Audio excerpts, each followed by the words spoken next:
तुला माहित नाही ज्याचं घर मंदिरापाशी ज्याचं घर मंदिरापाशी त्याला नित्य भेटे कशी घर भट्टी पाहिजे त्याला 24 तास भेटे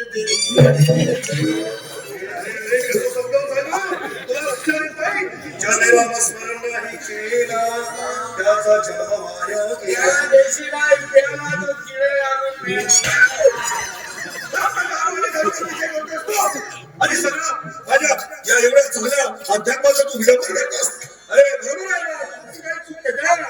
तुम्ही एवढे दारू पिताना प्रतिज्ञाच तशी घेता ना.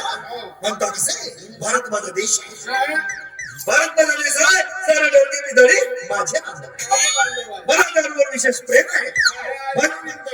माझ्या देशाच्या समृद्ध विविधतेने नटलेल्या दारूच्या दुकानांचा अभिमान आहे. त्या दुकानांचा ग्राहक होण्याची महत्वाचा माझ्या अंगी यावी म्हणून मी सदैव भीत राहील. मी माझ्या दारूच्या दोस्तांचा दारू विकणाऱ्यांचा आणि पिऊन सगळं करणाऱ्यांचा मान ठेवी आणि प्रत्येकाशी दारू करतो वागेल.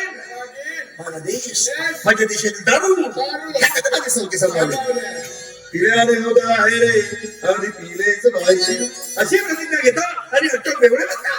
11 रुपये बक्षीस बघितलीस याला म्हणतात देव आणि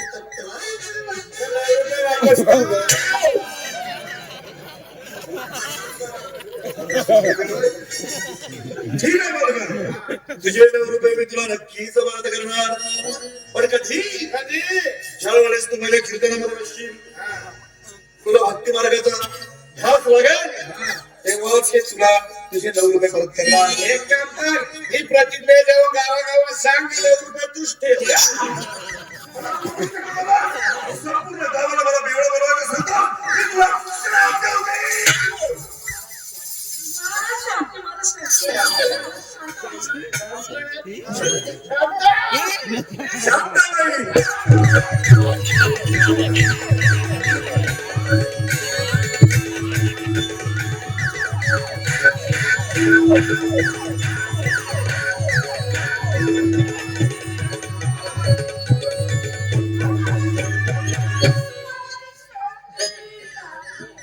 तिला बाय मध्ये लोक आहे तुझ्या मला होणार तर तुझी मा होणार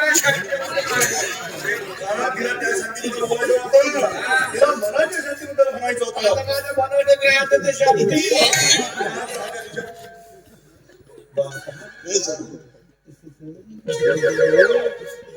मला तुझ्या घरामध्ये कसला तरी वास येतोय.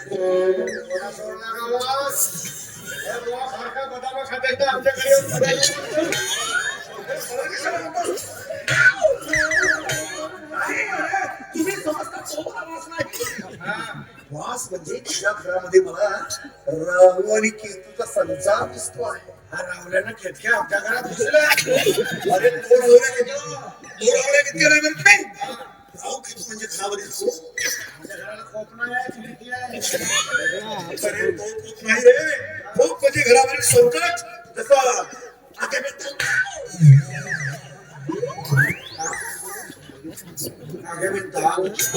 आमच्या घरी आहे. कधी बघितलं हो शिंगावाला. कधी शिंगावाल्याच्या वेशात कधी कुत्र्याच्या कधी मांजरीच्या कधी डुकराच्या तर कधी पसवा जन्माने कसा तुला कसं कळलं कारण सदानगतीला धर्म डुकून असतो ना. अरे त्यासाठी अध्यात्माची जोड पाहिजे तेव्हाच त्या गोष्टी करतात. तुझ्या घरातील आगामी तुला हप्तामान करायचा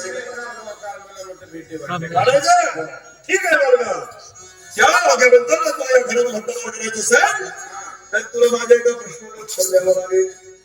आधी तू माझ्या प्रश्नाचं उत्तर दे. पाण्यात मासा झोपी जाते कसा त्याची महत्वाची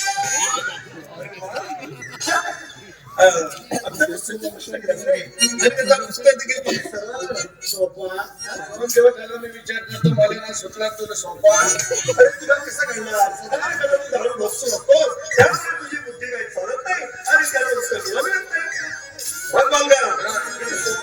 प्रश्न केलाच नाही तर उत्तर देखील किती सरळ. मी म्हणतो माझ्या पाठीमागे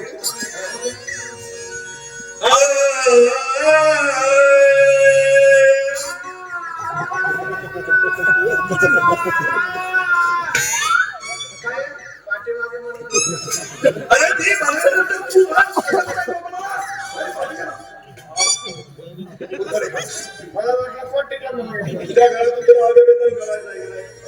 मग शांत बसायचं.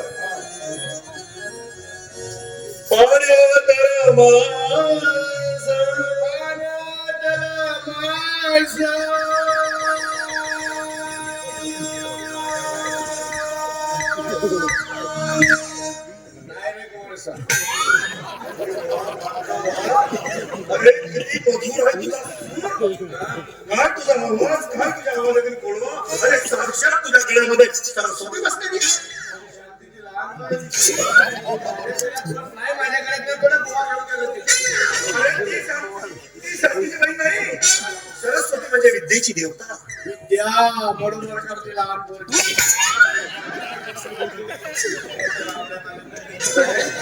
अरे त्याबद्दल नाही बोलत रे मी. त्या सर्वसामान्य बायांच्या गोष्टी नाही करणार मी. विद्येची देवता म्हणजे मला एक सांग, तू कधी शाळेच्या पुढून गेलायस? तिथे एक देवी बसलेली असते. देणंवाले शारदा माता. शारदा माता. ती नाही सरस्वती आणि विद्येची देवता. तिची उपासना करशील तर अजून हा तुझा कंठ सुधारेल आणि एक दिवस मी तुम्हाला कीर्तन फार मोठी बसली. त्याचा सराव करत राहा आणि तुझ्यामध्ये नक्कीच परिवर्तन होणार. काय म्हणता कृष्ण? पाण्यातला मासा झोपी जाता कसा. Where are going in river? Why not you table? Why not we do? मराठीतच सांगा. मी मराठी पाहत आहे, इंग्रजी नाही. पाण्यातला मासा झोपी गेला कसा म्हणजे पोळीमध्ये भात घातला पण कोण. आता या प्रश्नावर तू भांडवत आहेस असं वाटत नाही. पण कसा तर मग बाजारला जो